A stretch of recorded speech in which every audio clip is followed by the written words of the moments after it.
नमस्कार किसान भाइयों, मैं हूं तनय जैन और मैं आपका स्वागत करता हूं द मॉडर्न किसान पर। आज के इस महत्वपूर्ण वीडियो में हम बात करने वाले हैं सोयाबीन किसानों के लिए मध्य प्रदेश सरकार जो भावांतर भुगतान योजना लेकर आई है उसके बारे में। हम सब जानते हैं कि जब हमारी फसल मिनिमम सपोर्ट प्राइस से नीचे बिकती है तो हमें काफ़ी आर्थिक नुकसान झेलना पड़ता है। ये जो भाव घटने की समस्या है, इसका समाधान मध्य प्रदेश सरकार के जो मुख्यमंत्री हैं डॉक्टर मोहन यादव, उन्होंने निकाला है। अभी केंद्र ने सोयाबीन का जो मिनिमम सपोर्ट प्राइस है वो दिया है 5,328 रुपये, और अगर इससे कम हमारी फसल बिकती है तो उसका जो समाधान है वो निकाल के दिया इस बार डॉक्टर मोहन यादव ने इस भावांतर भुगतान योजना में। इस योजना के मुख्य बिंदु में ये है कि जो भी मिनिमम सपोर्ट प्राइस से नीचे रेट में आपकी फसल बिकेगी उसका जो भुगतान है वो राज्य सरकार करेगी, आपका नुकसान नहीं होगा। दूसरा, ये जो भुगतान है वो डायरेक्ट आपके बैंक के खाते में आएगा। इस योजना का लाभ लेने के लिए आपको पंजीयन करवाना अनिवार्य है, क्योंकि अगर किसान भाइयों ने पंजीयन नहीं करवाया तो वो इस योजना का लाभ नहीं उठा पाएंगे।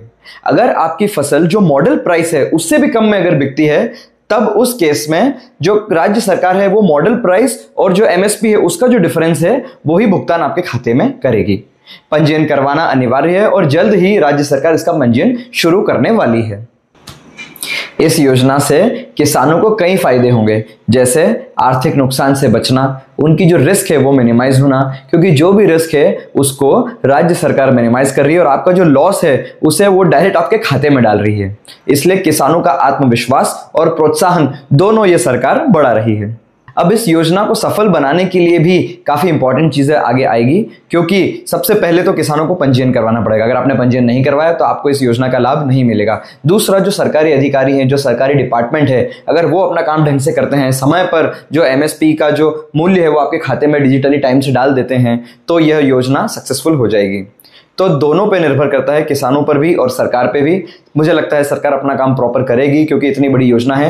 पर अगर सोयाबीन का जो मॉडल प्राइस है उससे भी बहुत कम में आपकी सोयाबीन बिक रही है तो आपको ये समझना पड़ेगा कि सरकार आपको सिर्फ मॉडल प्राइस और जो समर्थन मूल्य है उसके बीच का ही पैसा दे पाएगी। मैं आपको एक एग्जाम्पल से इसको समझाता हूँ। भावांतर योजना में आपको एमएसपी और मॉडल भाव के बीच का अंतर मिलेगा, न कि एमएसपी और आपके वास्तविक भाव का। उदाहरण के तौर पर अगर एमएसपी 5,328 रुपये प्रति क्विंटल है और मॉडल भाव 4,800 रुपये प्रति क्विंटल है और आपने अपनी मंडी में सोयाबीन को 45 रुपये प्रति क्विंटल बेचा है, तो सरकार आपको देगी 5,328 माइनस 4,800 जो कि होता है 528 रुपये प्रति क्विंटल।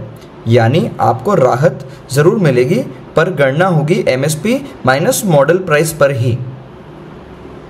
तो अब इस योजना का लाभ उठाने के लिए आप किसान भाइयों को क्या करना है? तो सबसे पहले जैसे ही सरकार के पंजीयन शुरू हो हमें अपना पंजीयन करवाना है। हमारी जो बैंक की पासबुक है, आईडी कार्ड्स है, किसान आईडी कार्ड है, जितने भी डॉक्यूमेंट्स हैं उन्हें रेडी रखना है, ताकि समय आने पर ऐसा ना हो कि हम हड़बड़ी में वो डॉक्यूमेंट्स नहीं पूरे कर पाएं। तो हमारे डॉक्यूमेंट्स हमारे पास क्लियर होने चाहिए। दूसरा, अगर आपको किसी भी तरीके की प्रॉब्लम आती है तो आपको कृषि अधिकारी या संबंधित विभाग से समय से संपर्क करना है और साथ ही साथ दूसरे किसान भाइयों को भी साथ लेते हुए चलना है, ताकि आपके साथ साथ बाकी किसान भाइयों का भी भला हो सके। यह योजना सरकार की स्पष्ट मंशा दिखाती है कि एक भी किसान घाटे में ना जाए। पर इस योजना को सफल बनाने के लिए किसान भाइयों को सक्रिय रहना पड़ेगा, समय से पंजीयन करवाना रहेगा। और मैं ये चाहता हूं कि आप अन्य किसानों के साथ इस योजना के बारे में जो इन्फॉर्मेशन है वो शेयर करें, क्योंकि हर किसान का हक बनता है कि वो इस योजना का लाभ उठा पाए। अगर आपको ये वीडियो उपयोगी लगा हो तो वीडियो को लाइक करें, अपने किसान भाइयों के साथ शेयर करें और चैनल को सब्सक्राइब ज़रूर करें। आगे आने वाले वीडियोस में मैं और भी योजनाओं के बारे में आपके लिए इन्फॉर्मेशन लाता रहूँगा और हमेशा द मॉडर्न किसान ये प्रयास करता रहेगा कि हर किसान एक मॉडर्न किसान बने, उसकी जो आय है वो बढ़े, उसका जो नुकसान हो वो कम से कम हो और गवर्नमेंट की जितनी भी योजनाएं हैं उसका वो समय से लाभ उठा सके। बहुत बहुत धन्यवाद।